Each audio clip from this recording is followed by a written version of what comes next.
Homeland Security Secretary Kristi Noem was back on the streets with ICE overnight, touting a bust of MS-13 and 18th Street gang members after she reportedly taunted Canada as the 51st state.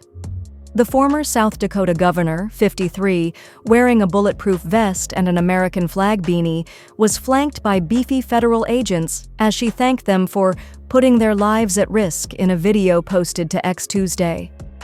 Her appearance during the ICE raid follows her recent trip to the northern border in Darby Line, Vermont, where she visited the Haskell Free Library and Opera House, which straddles the border and features a line of electrical tape inside that marks the frontier between the United States and Canada. Noem was in the area following murder of David Maland, 44, who was killed during a traffic stop, allegedly by members of a vegan trans cult called the Zizians.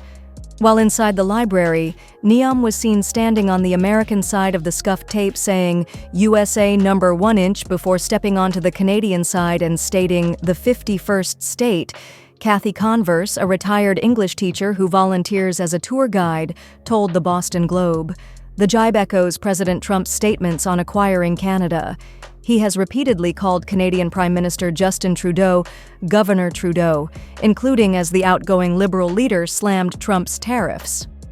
She did it at least 3 times and was very clear in saying USA number 1 and didn't even say Canada, just the 51st state, Bishop, who is a Canadian citizen, said.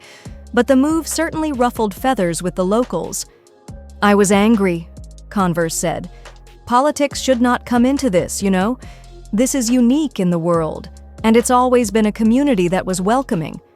Drugs are still pouring into our country from Mexico and Canada at very high and unacceptable levels," Trump wrote on Truth Social last week. "A large percentage of these drugs, much of them in the form of fentanyl, are made in and supplied by China." Hours before the tariffs went into effect, Trudeau announced that Canada will respond with 25% tariffs against $155 billion of American goods. Americans will pay more for groceries, gas, and cars, and potentially lose thousands of jobs. Tariffs will disrupt an incredibly successful trading relationship, Trudeau said.